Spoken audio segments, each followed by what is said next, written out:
Good morning, gamers. What's going on, man? It's Red K. Today's date is April the 22nd.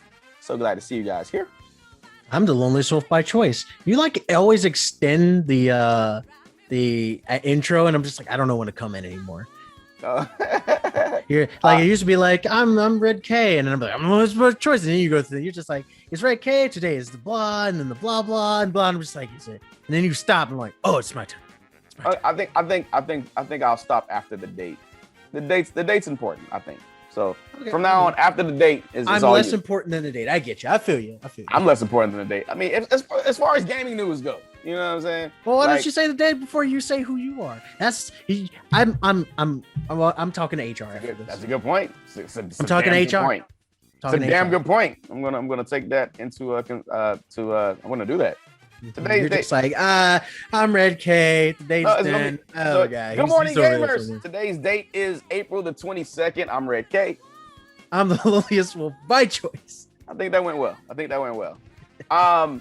You know, the more that we talk about what our first story is, the more I'm kind of liking it.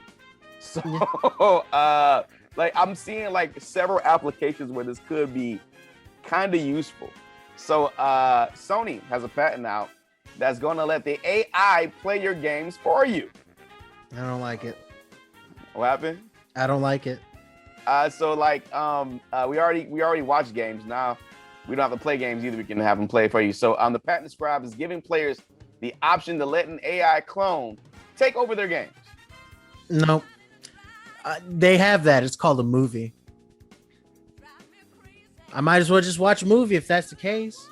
At least that I could pause a movie too. Like, I don't want a game to play like for you example, right? Play Street Fighter.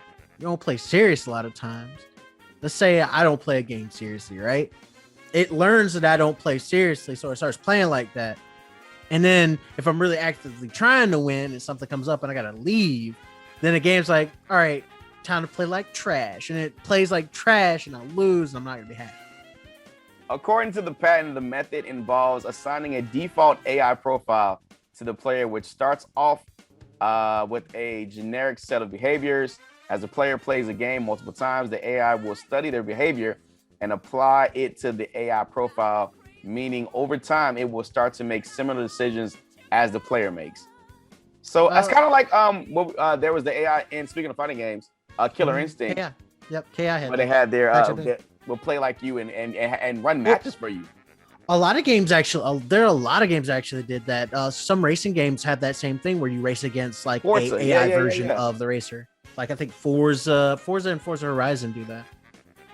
I see. Okay, check this out. Right, so let's say we're playing. Here's assigning default gameplay here, monitoring polarity of game players, generally using gameplay profiles and controlling an assistant for first-time gaming application. So like, it's just gonna do random DPs all day for me in Street Fighter. But let's say you're playing like a strike, right? This is what I was thinking about, like in Destiny or something like that. You know, them shits take like 1 to 2 hours, right? Right. What if you gotta pee? I'm still not a fan of it because then when the AIs eventually take over, then they know our strategies. I'm good. I mean, you make a good point on that one. I think there's some applications to play. I wouldn't want to get like what if you just get like a I was just thinking. So fighting games or like games that you play, shooters or something, any kind of competitive game, get somebody that's better than you, right? To play the game for like a week, and then you could just rank up using the AI that they play. That's sad. Or what if you get good at the game, but then you get bad? Does the AI then revert to how bad you are at the game now, as opposed to when you were playing it a lot and was good? Yeah, it just reverts. I think it's always in a state of learning your play style. So because it's the same thing. It's not going to stay the exact same way if you're playing good, because as you get better, you're going to learn like new tech. You're going to understand how to do A, B, and C with certain moves and stuff like that. So, or even like learning how to like combo into certain things in a specific way, right? So it'll learn those patterns and stuff like that, and it'll incorporate those patterns into its new play style. So I would think that if you start to degrade in play style, it's going to do the exact same thing. Is this like, I won't say the first step, but a step and another set of many steps that Skynet takes in control? I mean, I don't like it. I don't like it in general. I don't want this thing to like, yeah, now they've taken over. Like, oh Lord, gotta stop this, guys. No, we wanted games to play for us while we were pausing doing something else. Nah. I mean, the pizza man's at the door. You know, the Grubhub's here. I gotta get up real quick and go ahead and do that thing. I it's okay. This is something that we talked about in person, but we didn't talk about on stream because we did like a matter of fact, it's on the Facebook page right now. I posted it up. We did like a live reaction to the Resident Evil Capcom event, and this was one of the games when I was like, oh god, we're doing it again. I'm gonna buy Resident Evil 4 for like the 80th time, but this is actually Resident Evil 4 VR, which will be on Oculus. So here's some footage from it. Check it out. Market. And we've been eager to explore. I'm excited to announce that Capcom, Oculus Studios, and Armature Studios. I hear it echoing now. It's immersive. And it's the video. It's the video. I don't know. Did you change something? Bring new richness and depth. No, that's actually to the Resident Evil 4 experience you know and love. Oh. You'll be able to step inside the game.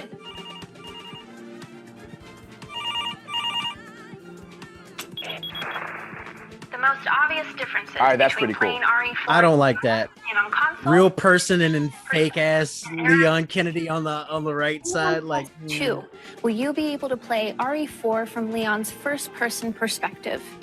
And the touch controllers will allow you to interact with the world in a fundamentally new way from how it's played on console. For example, items and weapons have been re-engineered to become physical objects that players can interact with, so that you can pick up things like ammo, keys, and treasures, as well as load, aim, and fire weapons. How is that gonna play the part with where you fighting against Krauser? Having them off your body instead Oh man, of you going gotta into actually a menu. load that weapon. And you can wield separate weapons. Well, a lot of VR gun games are Even like that. RE4's famous menu is no longer a pause You can't screen. just put the clip in. You have to put the clip in. Have gone into And then making you have to weapon cock it back. action smooth, satisfying, and responsive, including two-handed weapons like shotguns and rifles. We didn't want the shift from third to first person to change the fundamental way Leon moves or collides with the world. You'll still move in first person by using the analog stick, but Armature has added a full upper body rig on top of Leon's character to combine his movement with the dual-handed interactivity achieved with touch controllers. If you don't want to use the analog stick to move freely, Armature even added support for teleportation, as well as room scale movement, so that you can explore the environment with natural motion. And technically speaking, Armature is using core systems from the original RE4 to drive gameplay and systems, but they've So it still looks remastered like art. RE4. Over 4,500 textures have either been repainted or upresed. World geometry has been adjusted to work in stereoscopic 3D. And enemy behaviors and attacks have been balanced around the player's new perspective to increase mobility in VR. Yeah, you missed. Oh. They've also improved support for running the game at a You higher dodged frame it a step rate back. than the original 30 frames per second, and fixed many bugs that the 60 FPS versions of the game had. Armature has manipulated aspects of the original RE4 audio data and have used it instead as 3D spatial sound. So when you hear noises like crows, voices, and creaks, you're going to want to turn your head to see if there's a threat. They've also made sure that audio telegraphs from that's gonna be enemies scary. to indicate Not which really, 'cause you direction know what's they're going on, attacking but- from. So where on console you might have heard a Ganado approaching and rather calmly press buttons to reload and prepare a takedown, in VR, you're checking your ammo, you're scrambling to load a mag. And if you drop it, you're only adding to the stress and suspense of the situation by needing to physically correct your mistakes. You'll be living in the moment, carefully tracking ammo. Oh! Oh, that's gonna be scary, right? Bam. You didn't move, you deserve to get punched. I'm sorry. Yeah. He deserved to get punched in that moment. Do you think that because I'm actually more hyped for it now than I was when I heard about it by actually seeing it and everything. But it's Resident Evil 4 again. Can it do for VR what it did for third-person shooters, basically. They're pulling the old Skyrim. Pay me again for the game you already bought. Yeah. Will you give it a go? I know you have a Oculus. Oh yeah, I'll give it a shot. I mean, it still looks like dingy, like RE4 though. It's not like oh yeah, 100% anything like that. It is RE4, but it's like RE4, but you're like in it now. You know? Yeah.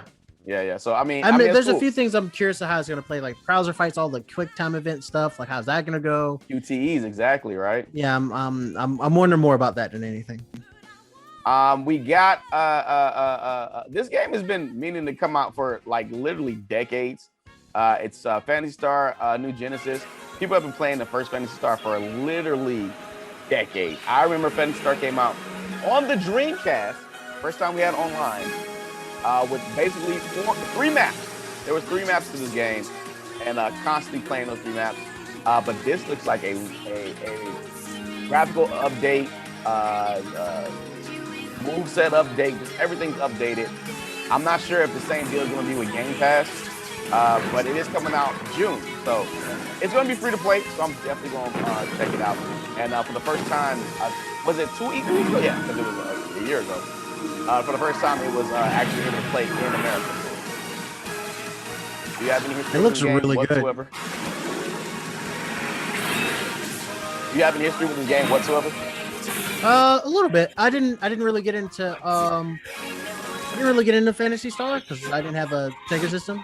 Yeah. And then the few that did come onto stuff, I was just like, I never really got into it.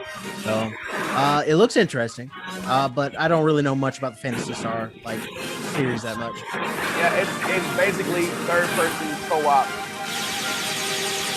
getting stronger, killing monsters. I mean, that's pretty much RPG, like base RPG type stuff, you know. But I have so many memories.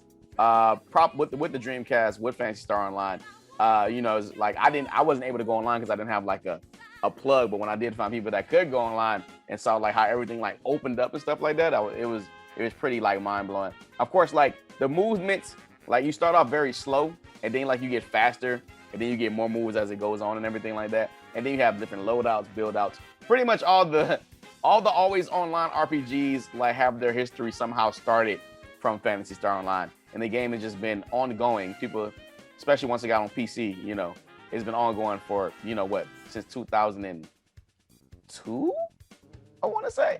Phantasy Star? Yeah, Phantasy Star. Phantasy Star's been around longer than that. Phantasy Star was around for like the 90s, like really? early 90s. I didn't know that. Yeah, Phantasy Star's been around for a long time.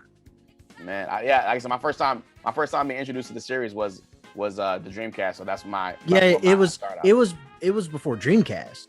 Yeah, like Phantasy Star, if I'm not mistaken, was on the Master Drive system too.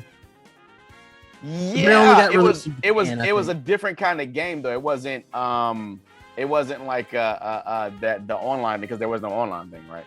It was like a overhead type game, I think, right? Kind of like Zelda-ish looking. Yeah, I think so. Yeah, I think so. Yeah. It was like a top-down, like RPG-esque game. Yeah. But the like the going online and everything, I think want to say started around the Dreamcast. The online stuff I think started in Dreamcast, and then it progressed into what it became. But I definitely gonna give it a try. They released more Phantasy Star stuff in Japan than they did here. If I'm not mistaken, definitely. I might be wrong. That's where it's more popular at. I mean, our online wasn't the greatest at the time, you know what I'm saying? But it was definitely a fun game to play. I'm definitely gonna give it another try. I got the nostalgia vibes, so I'll definitely give it a go.